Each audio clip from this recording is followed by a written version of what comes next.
ನಾನೇನು ಜಾಸ್ತಿ ಹೊತ್ತು ಮಾತಾಡೋದಿಲ್ಲ ಬ್ರದರ್.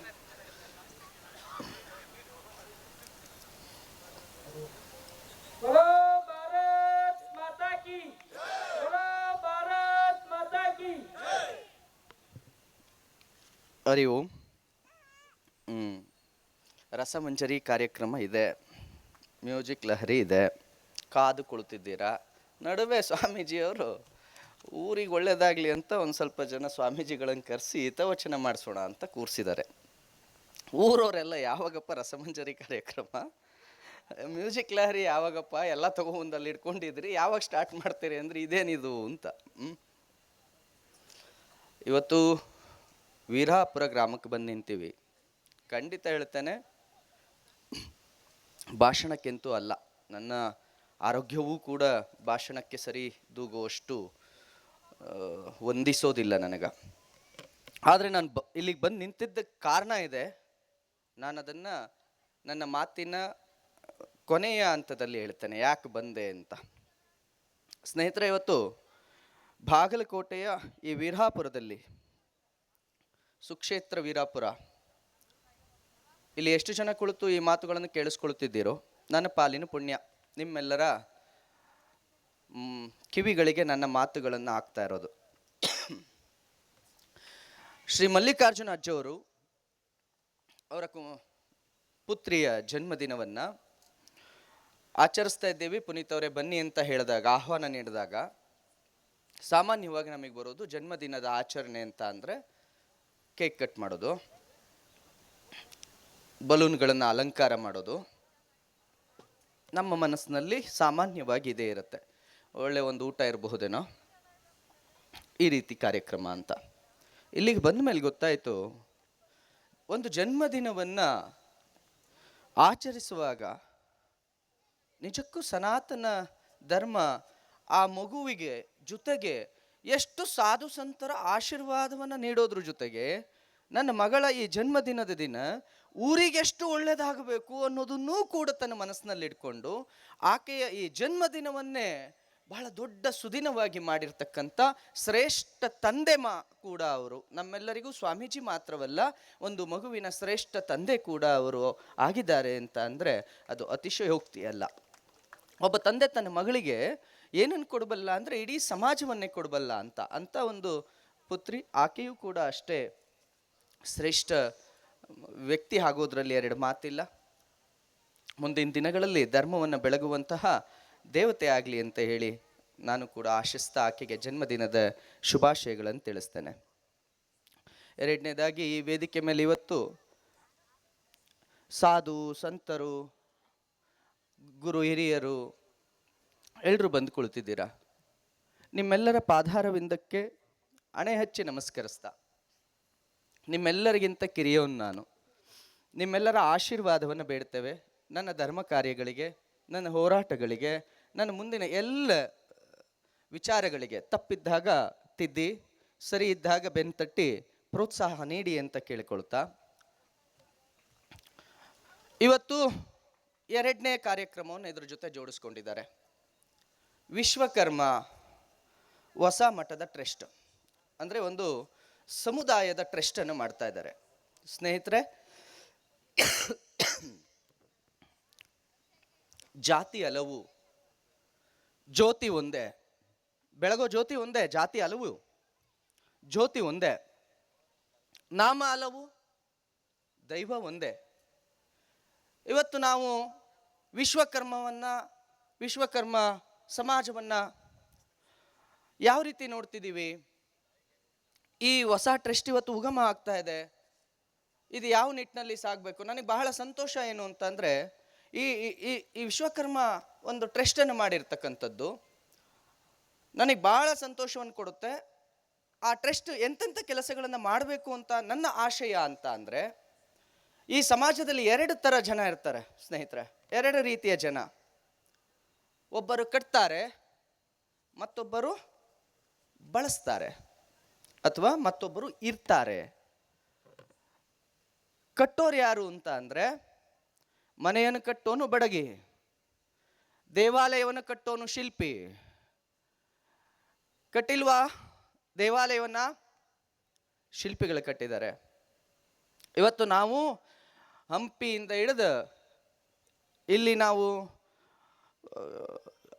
ಹೊಯ್ಸಳ ಆ ಭಾಗದ ಹೊಯ್ಸಳರು ಕಾಲದಿಂದ ಹಿಡಿದು ಇಲ್ಲಿ ಬನವಾಸಿಯವರೆಗೂ ಹಂಪಿ ಏನು ಹೋಗಿ ನೋಡ್ತೀವಿ, ಹಂಪಿ, ಬಾದಾಮಿ, ಐಹೊಳೆ, ಪಟ್ಟದಕಲ್ಲಾಗಿರಬಹುದು, ಇಲ್ಲೆಲ್ಲ ಹೋದಾಗ ನಾವು ಹೇಳ್ತೇವೆ ಎಂಥ ಅತ್ಯಂತ ಶ್ರೇಷ್ಠವಾದಂತಹ ಆಲಯಗಳು, ದೇವಾಲಯಗಳು. ಶಾಲೆಗಳಲ್ಲಿ ಕರ್ಕೊಂಡೋಗಿ ತೋರಿಸಿದ್ದಾರೆ, ನೋಡಿದ್ದೀವಿ. ಆದರೆ ಅದನ್ನೆಲ್ಲ ಕಟ್ಟಿದ್ಯಾರು? ಆ ಕೆತ್ತನೆಗಳನ್ನು ಮಾಡಿದ್ಯಾರು? ನಮ್ಮ ಸಮಾಜ ಆ ಕಡೆ ಯೋಚನೆ ಮಾಡಲಿಲ್ಲ. ಸಿವಿಲ್ ಇಂಜಿನಿಯರಿಂಗ್ ಮಾಡಬೇಕು, ಸಿವಿಲ್ ಇಂಜಿನಿಯರಿಂಗ್ ಮಾಡಬೇಕು. ಅತ್ಯಂತ ಶ್ರೇಷ್ಠ ಸಿವಿಲ್ ಇಂಜಿನಿಯರ್ಗಳು ಯಾರಾದರೂ ಇದ್ರೆ ಅದು ವಿಶ್ವಕರ್ಮ ಸಮಾಜ. ಆ ಸಮಾಜವೇ ಆ ಸಿವಿಲ್ ಇಂಜಿನಿಯರ್ಗಳು ಅಂತ.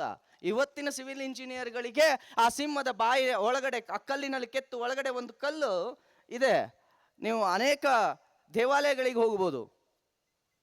ಆ ದೇವಾಲಯದಲ್ಲಿ ಪಿಲ್ಲರ್ ಇರುತ್ತೆ, ಅದ್ರ ಕೆಳಗಿಂದ ಬಟ್ಟೆ ಏನು ಆಯಾಸ ಇಲ್ಲದೆ ಆಚೆಗೆ ಬರುತ್ತೆ, ಕೆಳಗಡೆ ಯಾವ ಒತ್ತು ಇರೋದಿಲ್ಲ.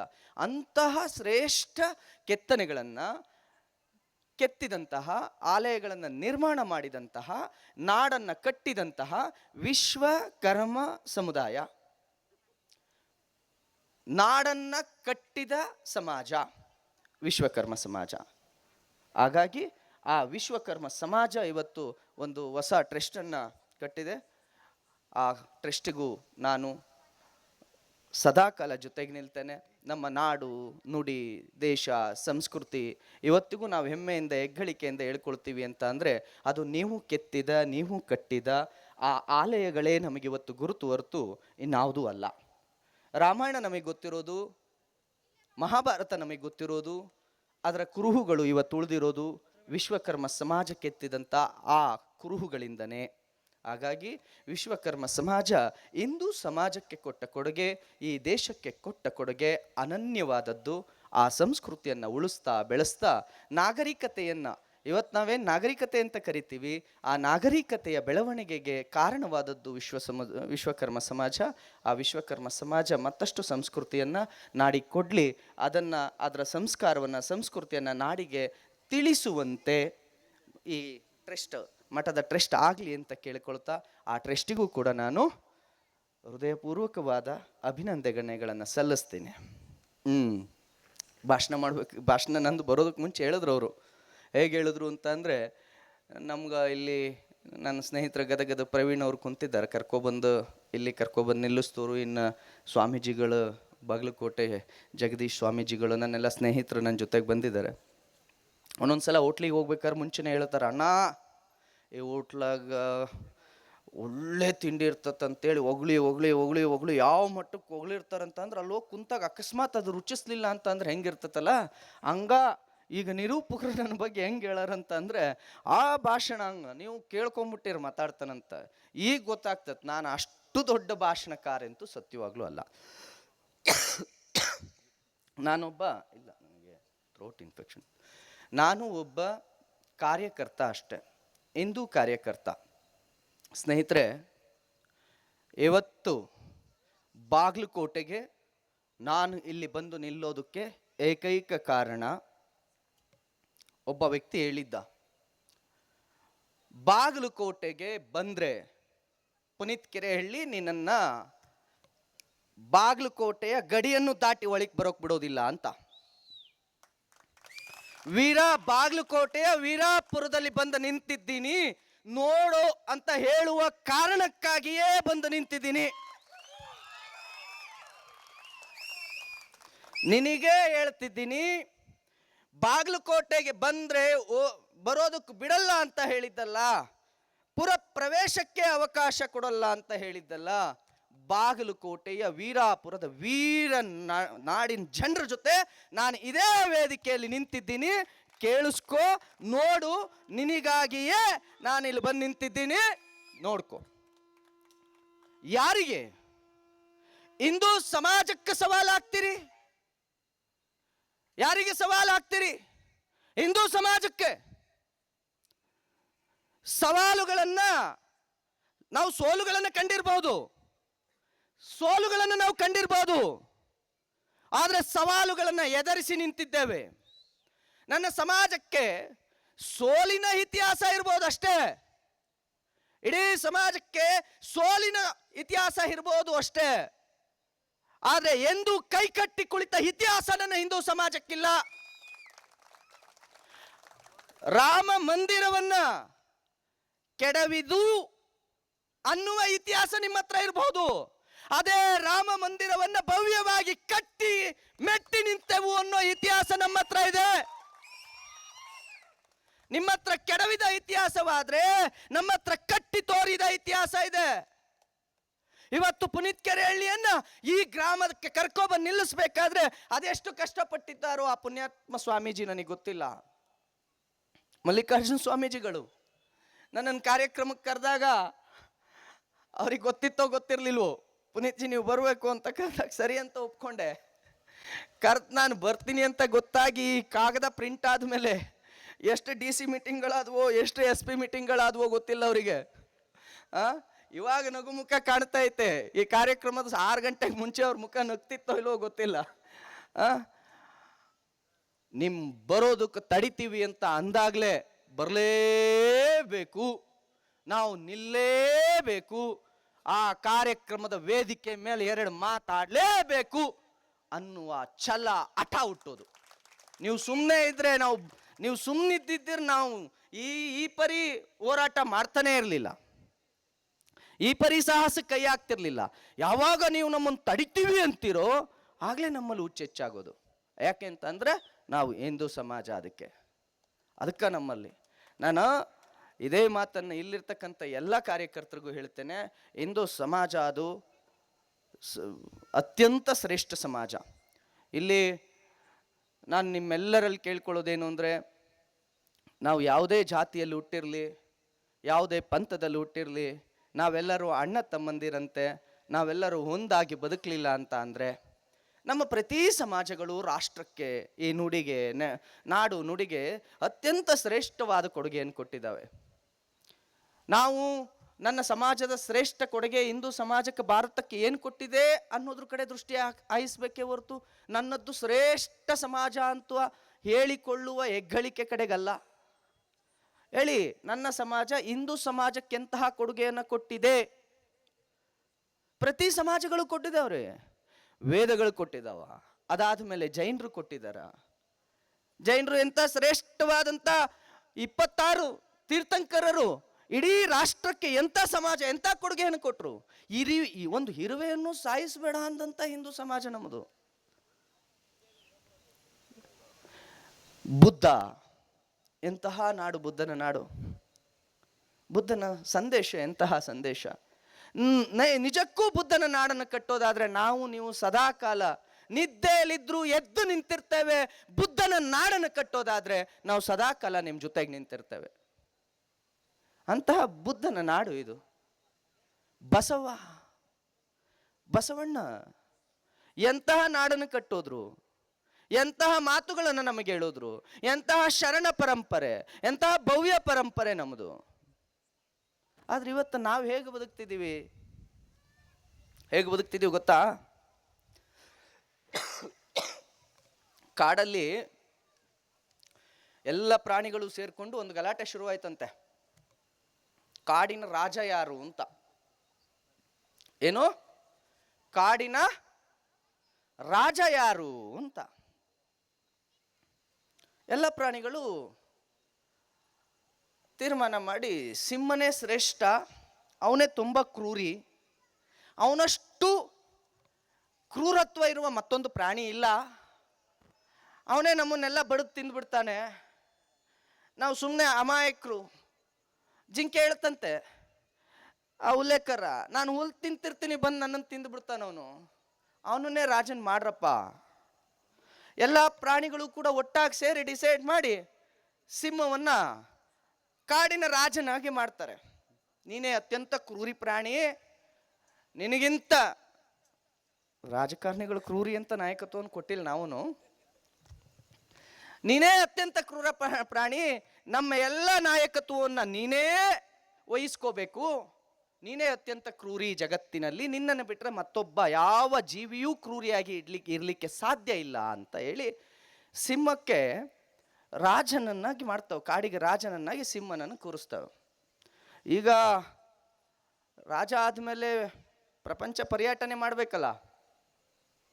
ಪ್ರಪಂಚ ಪರ್ಯಟನೆ ಮಾಡ್ಕೊಂಡು ಬರೋಗು ಒಂದು ಸಲ ಇಡೀ ಕಾಡು ನಾಡನ್ನೆಲ್ಲ ಸುತ್ಕೊಂಡು ಬರಬೇಕು, ನಾನೀಗ ಕಾಡಿನ ರಾಜ ಅಂತೇಳಿ ಸಿಂಹ ಹೊರಡ್ತಂತೆ. ಹೊರಟು ಕಾಡೆ ಎಲ್ಲ ಸುತ್ತಿ ನಾಡಿಗೆ ಬಂದು ನಾಡನ್ನೆಲ್ಲ ಸುತ್ತಿ ಸುತ್ತಿ ಸುತ್ತಿ ಸುತ್ತಿ ವಾಪಸ್ ಕಾಡಿಗೆ ಹೋಯ್ತಂತೆ. ಕಾಡಿಗೆ ಹೋಯ್ತಲ್ಲ, ನಾಡನ್ನೆಲ್ಲ ಸುತ್ತಿ ಸಿಂಹ ಕಾಡಿಗೆ ಹೋದ್ಮೇಲೆ ಎಲ್ಲ ಪ್ರಾಣಿಗಳು ಮತ್ತೆ ಬಂದು ಕುತ್ಕೊಂಡು ಅಂತ ಕೇಳಬೇಕಲ್ಲ ಸಿಂಹನ, ನಾಡು ನೋಡ್ಕೊಬಂದೆ, ನಾವು ನೋಡದೇ ಇರೋದನ್ನೆಲ್ಲ ನೋಡ್ಕೊಬಂದಿದ್ಯಾ ನೀನು? ನಾವು ಬರೀ ಕಾಡಲ್ಲೇ ಇರ್ತೀವಿ, ಯಾವುದೋ ಬಿಲ್ದಲ್ಲಿ ಇರ್ತೀವಿ, ಯಾವುದೋ ಗುಹೆಯಲ್ಲಿ ಇರ್ತೀವಿ, ನೀನು ಇಡೀ ನಾಡನ್ನು ನೋಡ್ಕೊಂಡು ಬಂದಿದ್ದಿ, ಎಲ್ಲ ಕಡೆ ಸುತ್ಕೊಂಡು ಬಂದಿದ್ದಿ, ರಾಜ ನೀನು. ಹೇಳು ಈಗ ಏನೇನಿದೆ, ಹೇಗಿದೆ ನಿನ್ನ ಅನುಭವಗಳನ್ನು ಹಂಚಿಕೋ ಅಂತ ಸಿಂಹ ಕೇಳೋದಂತೆ. ಸಿಂಹ ಮೊದಲು ಹೇಳುತ್ತಂತೆ, ನಾನು ನನ್ನ ಈ ರಾಜ ಅಂತ ಏನು ಕಾಡಿಗೆ ರಾಜ ಅನ್ನೋ ಪಟ್ಟ ಕೊಟ್ಟಿದ್ದೀರಿ, ಈ ಪಟ್ಟದಿಂದ ನನ್ನನ್ನು ಫಸ್ಟ್ ಹೇಳಿಸ್ಬಿಡ್ರಿ. ಯಾಕ? ನೀವು ನನ್ನನ್ನು ಅತ್ಯಂತ ಕ್ರೂರ ಪ್ರಾಣಿ ಅಂತ ಹೇಳಿ ಪಟ್ಟ ಕೊಟ್ಟಿದ್ದೀರಿ. ಹಾ, ಭೂಮಿ ಮೇಲಿರ್ತಕ್ಕಂಥ ಅತ್ಯಂತ ಕ್ರೂರ ಪ್ರಾಣಿ ನೀನು. ನಿನಗಿಂತ ಕ್ರೂರಿ ಯಾರಿದ್ದಾರೆ ಸಿಂಹ? ಅಯ್ಯೋ, ನಾನು ನಾಡು ಸುತ್ತು ಬಂದಿದ್ದೀನಪ್ಪ, ನನಗಿಂತ ಕ್ರೂರಿ ಪ್ರಾಣಿ ಇದೆ. ಹೌದಾ? ನಾಡೊಳಗಡೆ ಇರ್ಬೇಕೇನೋ ಹಾಗಾದ್ರೆ? ಕಾಡೊಳಗಡೆನೇ ಇಲ್ಲ ಅಂದ್ರೆ ನಾಡೊಳಗಡೆ ಇನ್ನೆಂಥ ಪ್ರಾಣಿ ಇರಬೇಕು ಅಂತ ಕೇಳ್ತಂತ. ಸಿಂಹ ಹೇಳ್ತಂತೆ, ಏ ಉಲ್ಲೇಖರ ಜಿಂಕೆ, ನನಗೆ ಹೊಟ್ಟೆ ತುಂಬಿದ್ರೆ ನೀನು ನನ್ನ ಕಣ್ಣು ಮುಂದಿದ್ರು ನಾನು ಬೇಟೆ ಆಡೋದಿಲ್ವೋ? ಆದ್ರೆ ನಾಡಿನೊಳಗ ಒಂದು ಪ್ರಾಣಿ ಐತೆ, ಅದಕ್ಕೆ ಹೊಟ್ಟೆ ತುಂಬಿದ್ರು ಅದಕ್ಕೆ ಸಾಕು ಅಂದ್ರು ಬಿಟ್ಟಿ ಕೊಡ್ತಾರಂತ ಅಂದ್ರೆ ನನಗೊಂದಿರ್ಲಿ ನಮ್ಮ ಅಪ್ಪಂಗೊಂದಿರ್ಲಿ ಅಂತ ಕೈ ಚಾಚುತ್ತಾರ. ನನಗಿಂತ ಬಹಳ ಕ್ರೂರಿ ಇದ್ದಾರೆ ಅವರು. ತಾನೇ ಹೆತ್ತು ಹೊತ್ತು ಮಗು ಇತ್ತ, ಅದ ಅವ್ರ ಅಪ್ಪನ್ನ ಕೊಂದು ತಿಂತತ. ನಾನು ಹಸಿವು ಆಗ್ಲಿಲ್ಲ ಅಂತ ಅಂದ್ರೆ ಯಾವ ಪ್ರಾಣಿನೂ ಕೊಂಡು ತಿನ್ನೋದಿಲ್ಲ, ಆದ್ರೆ ಅದು ಹಸಿವಿಲ್ಲ ಅಂತ ಅಂದ್ರು ಎಲ್ಲರನ್ನ ಕೊಂದು ತಿನ್ನುತ್ತೆ. ಯಾವುದು ಪ್ರಾಣಿ? ಸ್ವಾರ್ಥದಿಂದನೇ ಬದುಕಿರ್ತಕ್ಕಂಥ ಪ್ರಾಣಿ ನಾಡಲ್ಲಿದೆ. ಅವನಿಗಿಂತ ಕ್ರೂರಿ ನಾನಲ್ಲ. ಹಾಗಾಗಿ ರಾಜನ ಪಟ್ಟ, ಅತ್ಯಂತ ಕ್ರೂರಿಯ ಪಟ್ಟ ಯಾರಿಗಾರು ಇದ್ರೆ ಅದು ಮನುಷ್ಯನೇ. ಹಾಗಾಗಿ ಆ ಮಾನವನಿಗೆ ಆ ಕ್ರೂರಿ ಪಟ್ಟ ಸೇರಬೇಕು, ಸ್ವಾರ್ಥದ ಪಟ್ಟ ಸೇರಬೇಕು. ಇವತ್ತು ಅತ್ಯಂತ ಶ್ರೇಷ್ಠವಾದಂಥ ಸಮಾಜ ಅಂತ ಕರ್ಕೊಳ್ಳೋ ನಾವುಗಳು ಆ ಸಮಾಜದ ಸ್ವಾರ್ಥದಿಂದ, ಆ ಸಮಾಜದ ಯಾವುದೇ ವಿಚಾರಗಳನ್ನು ನಮ್ಮ ಮಕ್ಕಳಿಗೆ ಕಲಿಸ್ಲಿಲ್ಲ. ನಮ್ಮ ಮಕ್ಕಳು IAS ಆಗಬೇಕು, IPS ಆಗಬೇಕು, ಡಾಕ್ಟರ್ ಆಗಬೇಕು, ಇಂಜಿನಿಯರಿಂಗ್ ಆಗಬೇಕು ಅಂತ ಕನಸು ಕಂಡ್ವೆ ಹೊರತು ನನ್ನ ಸಮಾಜದ ಶ್ರೇಷ್ಠ ಒಬ್ಬ ವ್ಯಕ್ತಿ ನನ್ನ ಮಗ ಆಗಬೇಕು ಅಂತ ಹೇಳಿ ನಾವು ಯಾವತ್ತೂ ಬಯಸಲಿಲ್ಲ. ಇಲ್ಲಿಂದ ಬೆಂಗಳೂರಿಗೆ ಹೋಗ್ತಾರ್ರಿ ಎಲ್ಲರೂ, ಇಲ್ಲಿ ಇರ್ತಕ್ಕಂಥವ್ರು. ಏನಕ್ಕೆ ಅಂತ ಅಂದ್ರೆ ದುಡಿಯೋದಕ್ಕೆ, ಹಣಕ್ಕೆ ಮಾತ್ರ. ನನ್ನ ಸಮಾಜದ ಸಂಸ್ಕೃತಿಯನ್ನು ಉಳಿಸೋದಕ್ಕೋಸ್ಕರ ನಾನು ಬದುಕ್ತೀನಿ ಅನ್ನುವ ಯಾವುದಾದ್ರೂ ಒಬ್ಬ ಯುವಕ ಇದ್ರೆ ನನಗೆ ತೋರಿಸಿ. ತಂದೆ ತಾಯಿ ಆ ರೀತಿ ಬೆಳೆಸಿದ್ದೀರಾ ತೋರಿಸಿ. ನೀನು ದುಡಿಬೇಕಿಲ್ಲ, ನಾನು ದುಡ್ದಿದ್ದೀನಿ, ನೀನು ನನ್ನ ಸಮಾಜದ ಗಿರಿಮೆಗಳನ್ನು ಮುಂದಕ್ಕೆ ತಗೊಂಡೋಗು ಅಂತ ಹೇಳುವಂಥ ಯಾವುದಾದ್ರೂ ತಂದೆ ತಾಯಿ ಸಿಗ್ತಾನ? ಯಾಕೆ ಸಿಗೋದಿಲ್ಲ? ಎಷ್ಟು ಕ್ರೂರಿ ನಾವು. ಎಲ್ಲ ಫ್ರೀ ಸಿಕ್ಕತ್ರಿ. ಈಗ ದೇವ್ರು ನಮಗೆ ಎಲ್ಲವನ್ನು ಫ್ರೀಯಾಗಿ ಕೊಟ್ಟಿದ್ದಾನ. ಗಾಳಿಯನ್ನು ಫ್ರೀಯಾಗಿ ಕೊಟ್ಟಿದ್ದಾನ, ಬೆಳಕನ್ನು ಉಚಿತವಾಗಿ ಕೊಟ್ಟಾನ, ಮಣ್ಣು ಉಚಿತವಾಗಿ ಕೊಟ್ಟಾನ, ನೀರು ಉಚಿತವಾಗಿ ಕೊಟ್ಟಾನ. ಎಲ್ಲವನ್ನು ಉಚಿತವಾಗಿ ಪಡೆದುಕೊಂಡು ನಾವು ಈ ದೇಶದ ಸಂಸ್ಕೃತಿಯನ್ನು ನಮ್ಮ ಒಳಗೆ ಇಟ್ಕೊಂಡಿವ ಅಂದ್ರೆ ಇಟ್ಕೊಂಡೇ ಇಲ್ಲ. ಮತ್ತು ನಮಗೆ ವಿದ್ಯೆ ಬೇಕು. ನಾವ್ಯಾರು ವಿದ್ಯಾವಂತರು ಅಂತ ಕರ್ಕೋಬೇಕೆ ಹೊರತು ನಮ್ಮ ಮಕ್ಕಳನ್ನ ಜ್ಞಾನವಂತರು ಅಂತ ಯಾವತ್ತೂ ಕರಿಬೇಡಿ. ಅವ್ರನ್ನ, ನನ್ನನ್ನು ಸೇರಿಸಿದಂತೆ ನಾವು ಯಾರು ಜ್ಞಾನವಂತರಲ್ಲ, ಕೇವಲ ವಿದ್ಯಾವಂತರಷ್ಟೇ. ಯಾವುದು ವಿದ್ಯೆ? ಅದು ಬಿಲ್ಲು ವಿದ್ಯೆ, ಒಂದು ವಿದ್ಯೆ. ದೋಣಿ ಓಡಿಸೋಕ್ ಬಂದ್ರೆ ಅದು ಒಂದು ವಿದ್ಯೆ, ಕಾರು ಓಡಿಸೋಕ್ ಬಂದ್ರೆ ಅದು ಒಂದು ವಿದ್ಯೆ, ಡಾಕ್ಟರ್ ಬಂದ್ರೆ ಡಾಕ್ಟರ್ ಅನ್ನೋದು ಒಂದು ವಿದ್ಯೆ, ಇಂಜಿನಿಯರ್ ಅಂದರೆ ಇಂಜಿನಿಯರ್ ಅನ್ನೋದು ಒಂದು ಹುದ್ದೆ ಐತೆ ಹೊರ್ತು ಒಂದು ವಿದ್ಯೆ ಐತೆ ಹೊರ್ತು ಅದು ಜ್ಞಾನ ಆಗಲಿಲ್ಲ. ಆದರೆ ಜ್ಞಾನ ಯಾವುದು ಅಂತ ಅಂದರೆ ನನ್ನ ಭಾರತದ ಪರಂಪರೆ ಕೊಟ್ಟಿತ್ತಲ್ಲ, ಅದು ಜ್ಞಾನ. ಬೆಳಗ್ಗೆ ಎದ್ದ ತಕ್ಷಣ ಯಾರ ಒಡಲಿಂದ ನೀನು ಹುಟ್ಟಿದೆಯೋ ಆಕೆಯ ಕಾಲಿಗೆರಗಿ ನಮಸ್ಕಾರ ಮಾಡಿ ತಾಯಿಯನ್ನೇ ದೇವರು ಅಂತ ಹೇಳಿ ಪೂಜೆ ಮಾಡು ಅಂತ ಹೇಳಿ ತಾಯಿಯ ಕಾಲಿಗೆ ನಮಸ್ಕಾರ ಮಾಡು ಅಂತ ಪ್ರತಿ ಮಗುವಿಗೆ ಹೇಳಿಕೊಟ್ಟಿದ್ಲಲ್ಲ ತಾಯಿ, ತಂದೆ, ಅದು ಜ್ಞಾನ. ಎಷ್ಟು ಜನ ಮಕ್ಕಳಲ್ಲಿ ಈ ಸಂಸ್ಕೃತಿ ಇವತ್ತು ಉಳ್ಕೊಂಡಿದೆ? ನಿನಗಾಗಿ 9 ತಿಂಗಳು ತನ್ನ ಒಡಲಿನಲ್ಲಿ ಆಕೆ ನಿನ್ನನ್ನು ಹೆತ್ತು ಹೊತ್ತು ಸಾಕಿದಾಳೆ, ನಿನಗಾಗಿ ಸಾಯೋವರೆಗೂ ಜೀವನ ಮಾಡ್ತಾಳೆ. ಆಕೆ ಕಾಲಿಗೆ ನಮಸ್ಕಾರ ಮಾಡೋದನ್ನು ಮೌಢ್ಯ ಅಂತ ಕರೆದ್ರಲ್ರಿ. ಮೌಢ್ಯನ ಅದು? ನನ್ನ ಭಾರತದ ಸಮಾಜ, ಸನಾತನ ಸಮಾಜ ಕೊಟ್ಟಂಥದ್ದು ಧರ್ಮ. ಆಚೆಗೆ ಬಂದ ತಕ್ಷಣ ನೀನು ಕಲುಷಿತನೋ ಅಥವಾ ನೀನು ಶೋಷಿತನೋ ಅನ್ನೋದನ್ನು ನೋಡದೆ, ನಿನ್ನ ಮನೆ ಮೈಲಿಗೆಯನ್ನು ಕೂಡ ನೋಡದೆ, ನಿನ್ನ ಮೈ ತೊಳೆದ್ಲಲ್ಲ ಗಂಗಾ ಮಾತೆ, ನಿನ್ನ ಜೀವ ಹೊರದ್ಲಲ್ಲ ಗಂಗಾ ಮಾತೆ, ಆಕೆಯನ್ನು ಗಂಗಾ ಮಾತೆ ಅಂತ ಪೂಜೆ ಮಾಡು ಅಂತ ಹೇಳಿಕೊಟ್ಟಂತ ಸಂಸ್ಕೃತಿ ನನ್ನ ದೇಶ. ಎಷ್ಟು ಜನ ಇದ್ದೀರಿ ಇವತ್ತು ಅದನ್ನು ಪೂಜೆ ಮಾಡುವಂಥವ್ರು, ಗಂಗಾ ಮಾತೆಯನ್ನ ದೇವರು ಅಂತ? ಸೂರ್ಯನನ್ನ ಸೂರ್ಯದೇವ ಅಂತ ಕೈ ಮುಗಿಯುವಂಥವ್ರು ಎಷ್ಟು ಜನ ಇದ್ದೀರಿ ಆಚೆಗೆ ಬಂದಾಗ? ಬೆಳಗ್ಗೆ ಎದ್ದಾಗ್ಲಿಂದ ರಾತ್ರಿ ಮಲಗೋವರೆಗೂ ನನ್ನ ದೇಶ ಹಾಕೊಟ್ಟಿದ್ದ ಸಂಸ್ಕೃತಿ ರೀ ಇದು. ನನ್ನ ದೇಶದ ಸಂಸ್ಕೃತಿ. ಈ ದೇಶ ಬಿಟ್ಟರೆ ಮತ್ತೆ ನಾವು ದೇಶದಲ್ಲೂ ಇಲ್ಲ. ಯಾವುದನ್ನ ಹಿಂದೂ ಪರಂಪರೆ, ಯಾವುದನ್ನ ಹಿಂದೂ ಪರಂಪರೆ ಅಂತ ಇದ್ದೀವಿ ಅಂದ್ರೆ ಅದು ಭಾರತದ ಪರಂಪರೆ ಅಂತ. ಗುರುವೇ ದೇವರು, ಗುರುವೇ ಎಲ್ಲವೂ ಅಂತ ಗುರುವಿನ ಹತ್ರ ತಂದೆ ಕಳಿಸಿದ್ರೆ ಆ ಗುರು ತಂದೆಯೇ ಗುರು, ತಂದೆಯೇ ಎಲ್ಲ ಅಂತ ವಾಪಸ್ ತಂದೆ ಹತ್ರ ಕಳಿಸ್ತಿದ್ದ. ಪರಂಪರೆ ನಮ್ದು. ಆದ್ರೆ ಇವತ್ತು ತಂದೆಗೂ ಮನೇಲಿ ಬೆಲೆ ಇಲ್ಲ, ಮಠಾಧಿಪತಿ ಗುರುಗಳಿಗೂ ಮಠದಲ್ಲಿ ಬೆಲೆ ಇಲ್ಲ. ಎಲ್ಲದರಲ್ಲೂ ಉಳ್ಕುಡ್ಕೋದು. ಮಠಾಧಿಪತಿ ಸರಿ ಇಲ್ಲ, ಮಠಾಧಿಪತಿಗಳೂ ಸರಿ ಇಲ್ಲ, ಪೀಠಾಧಿಪತಿಗಳೂ ಸರಿ ಇಲ್ಲ, ಮನೇಲಿ ಅಪ್ಪನೂ ಸರಿ ಇಲ್ಲ, ಅಮ್ಮನೂ ಸರಿ ಇಲ್ಲ, ನಾನು ಮಾತ್ರ ಸರಿ ಇದ್ದೇನೆ.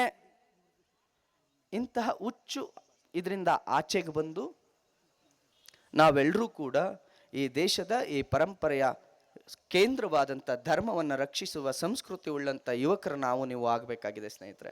ಇಲ್ಲ ಅಂತ ಅಂದರೆ ತುಂಬ ಕಷ್ಟವಾಗುತ್ತೆ. ಅಂತಹ ಒಂದು ವೇದಿಕೆಯನ್ನು ಇವತ್ತು ಇವರು ನಿರ್ಮಾಣ ಮಾಡಿದ್ದಾರೆ. ನಾನು ಇಲ್ಲಿ ಬಂದು ನಿಮ್ಮಲ್ಲಿ ಇಷ್ಟೇ ಕೇಳ್ಕೊಳ್ಳೋದು, 6 ಪಾಲಿಸಿ ನಿಮ್ಮ ಜೀವನದಲ್ಲಿ, ಮತ್ತೆ ನಿಮ್ಮ ಮುಂದಿನ ಪೀಳಿಗೆಗೂ ಕಳಿಸಿ. 6 ಮಾತ್ರ ಹೇಳಿಕೊಡಿ ಸಾಕು. ಬೆಳಗ್ಗೆ ಎದ್ದ ತಕ್ಷಣ ಭೂಮಿ ತಾಯಿಗೆ ನಮಸ್ಕಾರ ಮಾಡೋದು ಎಲ್ಲೇ ಇದ್ರೂ ಮಾಡಿ, 4 ಜನರ ಮುಂದೆನೂ ಮಾಡಿ. ಕೇಳಿದ್ರೆ ಹೇಳಿ, ಭೂಮಿ ನನಗೆ ತಾಯಿ, ಈ ದೇಶದ ಪರಂಪರೆ ಹೇಳಿಕೊಟ್ಟಿದೆ. ಈ ದೇಶದ ಗಡಿ ದಾಟಿ ಬೇರೆ ಯಾವ ದೇಶಕ್ಕೆ ಹೋದ್ರೂ ಭೂಮಿ ಅನ್ನೋದು ಜಸ್ಟ್ ಅದೊಂದು ವ್ಯರ್ಥವಾದಂಥದ್ದು ಮಣ್ಣಿರಬಹುದು, ಆದರೆ ನನಗೆ ಶ್ರೇಷ್ಠವಾದಂಥ ಮಣ್ಣು ಅದು ತಾಯಿ ಅಂತ ಹೇಳಿ ಎಲ್ಲರ ಮುಂದೆ ನಮಸ್ಕಾರ ಮಾಡೋದನ್ನು ಕಲಿಸಿ ತಮ್ಮ ಮಕ್ಕಳಿಗೆ. ಭೂಮಿಯನ್ನು ತಾಯಿ ಅಂತ ಮೊದಲನೇದು. ಯಾಕೆ ಅಂತಂದ್ರೆ ನಿಮ್ಮ ಪಾದಸ್ಪರ್ಶ ಮಾಡೋದಕ್ಕೆ ಮುಂಚೆ, ಅದಕ್ಕೆ ಪಾದಸ್ಪರ್ಶ ಮಾಡೋದಕ್ಕೆ ಮುಂಚೆ ಭೂಮಿಯನ್ನು ತಾಯಿ ಅಂತ ಗೌರವಿಸಿ. ಎದ್ದು ಸೀದಾ ತಾಯಿ, ತಂದೆ ತಾಯಿಗೆ ನೀವು ಮನೆಯಿಂದ ಹೊರಗೆ ಹೋಗಬೇಕಾದ್ರೆ ತಂದೆ ತಾಯಿ ಕಾಲಿಗೆ ನಮಸ್ಕಾರ ಮಾಡೋದನ್ನು ಕಲೀರಿ. ಮತ್ತು ನಿಮ್ಮ ಮಕ್ಕಳಿಗೆ ಅದನ್ನು ಹೇಳಿಕೊಟ್ಬಿಡಿ. ನಾಚಿಕೆ ಬೇಡ, ಮುಜುಗರ ಬೇಡ. ತಂದೆ ತಾಯಿ ಕಾಲಿಗೆ ನಮಸ್ಕಾರ ಮಾಡೋದು ಬಹಳ ವಿರಳ ಆಗೋಗಿದೆ ಇವತ್ತು. ನಮಸ್ಕಾರ ಮಾಡಿಸ್ಕೊಳ್ಳೋಕ್ಕೂ ರೆಡಿ ಇಲ್ಲ ತಂದೆ ತಾಯಿರೇ, ಬೇಡ ಬೇಡ ಬೇಡ ಅಂತಾರೆ. ಹಾಗಾಗಿ 2ನೇದು, ತಂದೆ ತಾಯಿ ಕಾಲಿಗೆ ನಮಸ್ಕಾರ ಮಾಡೋದನ್ನು ಯಾವುದೇ ಕಾರಣಕ್ಕೂ ಬಿಟ್ಕೊಡ್ಬೇಡಿ. ನಿಮ್ಮ ಮಕ್ಕಳಿಗೆ ಅದನ್ನು ಚಾಚು ತಪ್ಪದೆ ಪಾಲಿಸೋದು ಕೇಳಿ ನೀವು ಪಾಲಿಸಿ. 3ನೇದು, ಗಂಗಾ ಮಾತೆ. ಎಲ್ಲೇ ಗಂಗೆಯನ್ನು ನೀವು ಸ್ವೀಕರಿಸುವಾಗಲೂ ಕೂಡ ಗಂಗಾ ಮಾತೆಗೆ ನಮಸ್ಕಾರ ಮಾಡಿ. 4ನೇದು, ಸೂರ್ಯ ಬೆಳಕು ಕೊಡ್ತಾನೆ. ಸೂರ್ಯನ ನೀವು ಮೊದಲು ಎದ್ದು ಆಚೆಗೆ ಬಂದು ಸೂರ್ಯನ ಫಸ್ಟ್ ಯಾವಾಗ ನೋಡ್ತಿರೋ ಸೂರ್ಯನಿಗೊಂದು ನಮಸ್ಕಾರ ಮಾಡಿ, ಸೂರ್ಯ ನಿನಗೆ ನಾನು ಕೃತಜ್ಞನಾಗಿರ್ತೇನೆ ಅಂತ ಹೇಳಿ. ಇಲ್ಲ ಅಂತ ಅಂದ್ರೆ ನೀವು ಸ್ವಾರ್ಥಿಗಳಾಗ್ಬಿಡ್ತೀರಿ. ಇಷ್ಟೆಲ್ಲ ಕೊಟ್ಟ ಪ್ರಕೃತಿಗೆ ನಮಸ್ಕಾರ ಮಾಡಲಿಲ್ಲ ಅಂದ್ರೆ ಸ್ವಾರ್ಥಿಗಳಾಗ್ಬಿಡ್ತೀರಿ. ಸೂರ್ಯನಿಗೆ ನಮಸ್ಕಾರ ಮಾಡಿ. ಊಟ ಮಾಡೋದಕ್ಕೆ ಮುಂಚೆ ಆ ಅನ್ನ ಕೊಟ್ಟ ರೈತನಿಗೆ ಮತ್ತು ಆ ಅನ್ನಪೂರ್ಣೇಶ್ವರಿಗೆ ನಮಸ್ಕಾರ ಮಾಡಿ. ನಾನು ಇಷ್ಟನ್ನು ಮಾತ್ರ ನಿಮ್ಮ ಮುಂದಿಡ್ತಾ ಮತ್ತೇನನ್ನೂ ನಿಮ್ಮಿಂದ ಬಯಸೋದಿಲ್ಲ. ಹೋರಾಟ ನಮ್ಮದ್ದು, ಆ ಹೋರಾಟವನ್ನು ನಾವು ಮಾಡ್ತೀವಿ. ಪ್ರತಿಯೊಬ್ಬ ಹೋರಾಟಗಾರನಿಗೂ ನಿಮ್ಮ ಬೆಂಬಲ ಇರಲಿ, ನಿಮ್ಮ ಆಶೀರ್ವಾದ ಇರಲಿ. ನಿಮ್ಮಿಂದಲೇ ಹೋರಾಟಗಾರ ಹುಡ್ತಾನೆ ಹೊರತು ನೀವಿಲ್ಲದೆ ಹೋರಾಟಗಾರ ಇಲ್ಲ. ನಾವು ರಾಷ್ಟ್ರ ರಕ್ಷಣಾ ಪಡೆ ಅನ್ನೋ ಒಂದು ಸಂಘಟನೆಯನ್ನು ಕಟ್ಟಿದ್ದೀವಿ. ಈ ಸಂಘಟನೆಯಲ್ಲಿ 7 ಜನ ಪೂರ್ಣಾವಧಿ ಕಾರ್ಯಕರ್ತರಿದ್ದಾರೆ. ಆ 7 ಜನ ಪೂರ್ಣಾವಧಿ ಕಾರ್ಯಕರ್ತರು ಗೋಮಾತೆಯನ್ನ, ಗೋವನ್ನ ನಾವು ಮಾತೆ ಅಂತ ಪೂಜೆ ಮಾಡ್ತೀವಿ, ಹೌದೋ ಇಲ್ವೋ? ಇಲ್ಲಿ ಯಾರ್ಯಾರು ಗೋವನ್ನ ಮಾತೆ ಅನ್ನೋದಿಲ್ಲ? ಎಲ್ಲರೂ ಅಂತೀರಾ? ಯಾರ್ಯಾರು ಗೋವನ್ನ ಮಾತೆ ಅಂತ ಪೂಜೆ ಮಾಡ್ತೀರಿ ಕೈ ಎತ್ತಿ. ಗೋವನ್ನ ಮಾತೆ ಅಂತ ಕರಿತೀರಾ? ಹಾಗಾದ್ರೆ ಆ ಗೋವಿನ ರಕ್ಷಣೆ ನಮ್ಮ ನಿಮ್ಮೆಲ್ಲರ ಆದ್ಯ ಕರ್ತವ್ಯ. ಈ ದೇಶದ ಪರಂಪರೆ ರೀ, ಬೇರೆ ದೇಶದಲ್ಲಿ ಅದನ್ನು ಜಸ್ಟ್ ಪ್ರಾಣಿಯಂಗೆ ನೋಡಿರ್ಬೋದು. ಈ ದೇಶದ ಪರಂಪರೆಯಲ್ಲಿ ಗೋವಿನ ಹಾಲನ್ನು 9 ತಿಂಗಳ ನಂತರ ನನ್ನ ಮರಣದವರೆಗೂ ನಾನು, ನನ್ನ ಮಕ್ಕಳು, ನನ್ನ ಹೆಂಡತಿ ಎಲ್ಲರೂ ಕೂಡ ಸೇವಿಸ್ತೇವೆ. ನಮಗಾಗಿ ಗೋ ಹುಟ್ಟಿದೆ, ಹಾಗಾಗಿ ಗೋಮಾತೆ ಅಂತ ಕರಿತೀವಿ. ಇದು ಈ ನೆಲದ ಸಂಸ್ಕೃತಿ, ಅದನ್ನು ಕಾಪಾಡೋದು ನನ್ನ ಕರ್ತವ್ಯ. ನಿನ್ನ ಭೂಮಿಲಿ ಅದನ್ನೇನು ಬೇಕಾದ್ರೂ ಕರೆದಿರ್ಬೋದು, ನಿನ್ನ ಭೂಮಿಲಿ ಅದನ್ನೇನು ಬೇಕಾದ್ರೂ ಕರೆದಿರ್ಬೋದು, ನನ್ನ ಭೂಮಿಲಲ್ಲ. ನಿನ್ನ ಭೂಮಿಯಲ್ಲಿ ನಿನ್ನ ಚಿಕ್ಕಪ್ಪನ ಮಗಳನ್ನ ನೀನು ಹೆಂಡತಿ ಅಂತ ಕರಿಬೋದು. ನನ್ನ ಭೂಮಿಲಿ ತಾಯಿ ಅಂತ ಕರೆದು ಗೌರವಿಸಿದ್ದೇವೆ, ತಂಗಿ ಅಂತ ಕರೆದಿದ್ದೇವೆ. ನಿನ್ನ ಮಣ್ಣಿನಲ್ಲಿ ಅಣ್ಣನ ಹೆಂಡತಿ ನಿನ್ನಗೆ ಮಡದಿ ಆಗಬಹುದು. ನನ್ನ ಭೂಮಿಯಲ್ಲಿ ನನ್ನ ಅಣ್ಣನ ಹೆಂಡತಿ ನನಗೆ ತಾಯಿ ಆಗ್ತಾಳ. ನಿನ್ನ ಭೂಮಿಯಲ್ಲಿ ನೀನು ನಿನ್ನ ತಂಗಿ ಒಟ್ಟಿಗಿರ್ಬೋದು, ನನ್ನ ಭೂಮಿಯಲ್ಲಿ ನನ್ನ ತಂಗಿ ನನಗೆ ತಾಯಿ ಆಗ್ತಾಳ. ಈ ಮಣ್ಣಿನ ಗುಣ ಅದು, ಈ ಮಣ್ಣಿನ ಋಣ ಅದು. ಹಾಗಾಗಿ ಇಂಥ ಮಣ್ಣಿನ ಪ್ರತಿ ಸಂಸ್ಕೃತಿಯನ್ನು ಕಾಪಾಡಬೇಕಾಗಿರೋದು ಈ ದೇಶದ ಯುವಕರಾದ ನಮ್ಮ ನಿಮ್ಮ ಕರ್ತವ್ಯ. ಯಾರೋ ಬರೋದಿಲ್ಲ ಈ ಸಂಸ್ಕೃತಿಯನ್ನು ಕಾಪಾಡೋದಕ್ಕೆ, ಈ ಸಂಸ್ಕೃತಿನ ಉಳಿಸೋದಕ್ಕೆ ಬೇರೆ ಯಾರೋ ಬರೋದಿಲ್ಲ. ಧರ್ಮದ ಪರ ಹೋರಾಟ ಅಂದ ತಕ್ಷಣ ಕೋಮುವಾದಿ ಕೋಮುವಾದಿ ಕೋಮುವಾದಿ. ನಾವು ಒಂದು ಕೋಮನ್ನು ಪ್ರಚಾರ ಮಾಡ್ತಾ ಇರೋದಲ್ಲ, ಒಂದು ಸಂಸ್ಕೃತಿಯ ಪರವಾಗಿರುವಂಥದ್ದು. ಇಷ್ಟೊತ್ತು ಹೇಳುದಲ್ಲ ನೀವು ಯಾವುದನ್ನು ಮಾಡ್ತಿದ್ದೀರಿ ಅಂತ, ಅದೆಲ್ಲವೂ ಈ ನಾಡಿನ ಸಂಸ್ಕೃತಿ. ಅಂತಹ ಸಂಸ್ಕೃತಿಯ ವಾರಸ್ದಾರ ನಾನು. ಈ ದೇಶ ಎಷ್ಟೋ $1 ಟ್ರಿಲಿಯನ್ ಶ್ರೀಮಂತ ರಾಷ್ಟ್ರ ಅಲ್ಲ.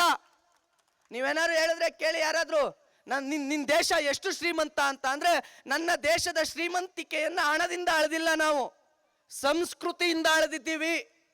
ಸಂಸ್ಕೃತಿಯಿಂದ ಅತ್ಯಂತ ಶ್ರೀಮಂತವಾದಂಥ ರಾಷ್ಟ್ರ ಅಂದು, ಅಂತ ಸಂಸ್ಕೃತಿಯ ವಾರಸ್ದಾರು ನಾವು ನೀವು. ಅಪ್ಪ ತಾತ ನನಗೆ ಎಷ್ಟು ಜಮೀನು ಮಾಡಿದೆ ಅಂತ ಕೇಳಬೇಡಿ. ನೀನು ಲಿಂಗ ಪೂಜೆ ಮಾಡ್ತಾ ಇದ್ದೆ, ನಾನು ಲಿಂಗ ಪೂಜೆ ಮಾಡ್ತೀನಿ ಅಂತ ಹೇಳಿ. ನೀನು ವಿಶ್ವಕರ್ಮನಾಗಿದ್ದೆ, ನಾನು ವಿಶ್ವಕರ್ಮನಾಗಿರ್ತೀನಿ ಅಂತ ಹೇಳಿ. ನೀನು ಒಕ್ಕಲಿಗನಾಗಿದ್ದೆ, ನಾನು ಒಕ್ಕಲಿಗನಾಗಿರ್ತೀನಿ ಅಂತ ಹೇಳಿ.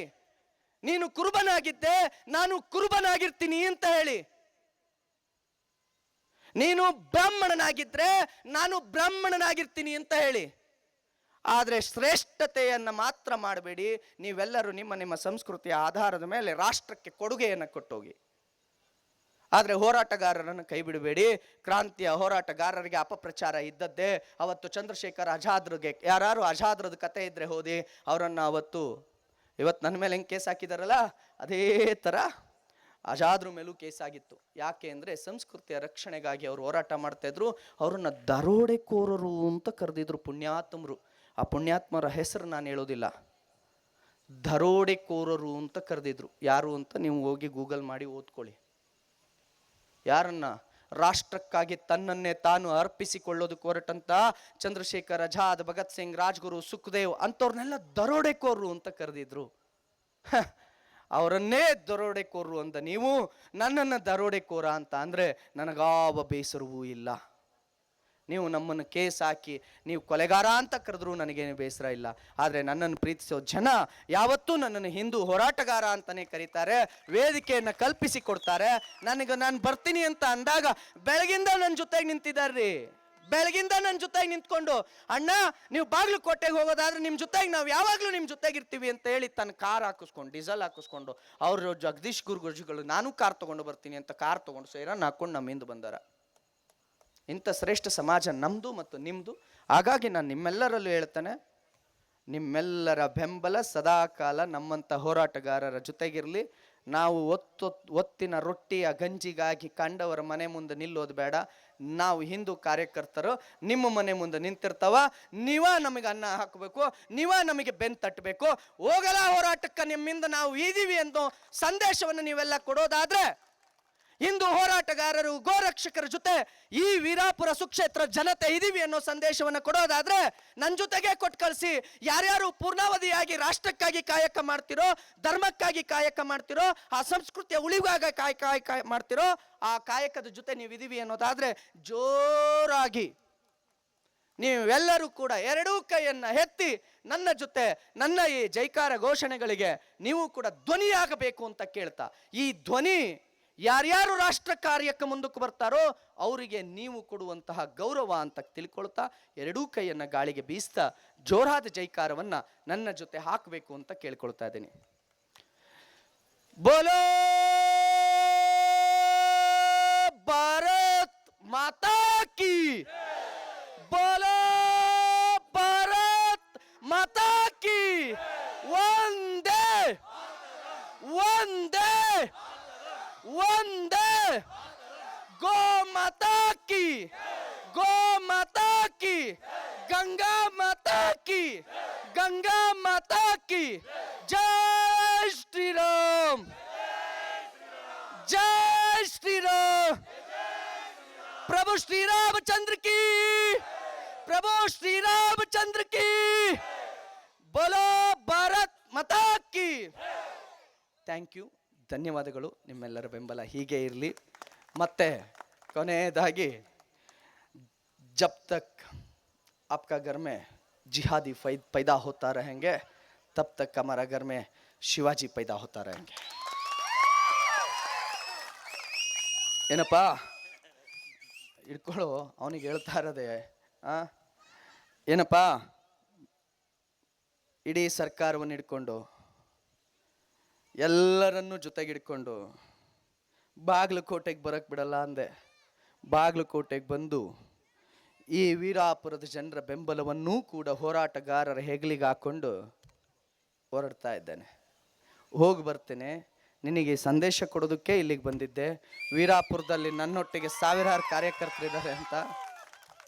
ಹೋಗಿ ಬರ್ತೀನಿ. ಇನ್ನೊಮ್ಮೆ ಹಿಂದೂ ಕಾರ್ಯಕರ್ತರಿಗೆ ಸವಾಲು ಹಾಕಬೇಕಾದ್ರೆ ಈ ವೀರಾಪುರದ ಜನರ ಕೂಗು ನಿನ್ನ ಕಿವಿ ಕೇಳಿಸ್ಬೇಕು. ಇನ್ನೊಂದು ಸಲ ಬಾಗಲಕೋಟೆಗೆ ಯಾವುದೇ ಹಿಂದೂ ಕಾರ್ಯಕರ್ತನ ತಡೆದು ನಿಲ್ಲಿಸ್ತೀನಿ ಅಂತ ಅಂದರೆ ಅವನಿಗೆ ಮೊದಲ ವೇದಿಕೆಯನ್ನು ಇದೇ ವೀರಾಪುರ ಕೊಡುತ್ತೆ ಅನ್ನೋ ಸಂದೇಶವನ್ನು ನಿನಗೆ ಕೊಟ್ಟು ಹೋಗ್ತಾ ಇರ್ತೀನಿ. ಹಿಂದೂ ಕಾರ್ಯಕರ್ತನ ತಡೆಯೋ ಶಕ್ತಿ ಯಾರಿಗೂ ಇಲ್ಲ ಅಂತ ಹೇಳ್ತಾ ನಿಮ್ಮೆಲ್ಲರ ಆಶೀರ್ವಾದವನ್ನು ತೆಗೆದುಕೊಂಡು ನಿಮ್ಮ ಮನೆಯ ಮಗ ನನ್ನ ಮಾತಿಗೆ ವಿರಾಮ ಕೊಟ್ಟು ಹೊರಡ್ತಾ ಇದ್ದೀನಿ. ಜೈ ಹಿಂದ್, ಜೈ ಶ್ರೀರಾಮ್.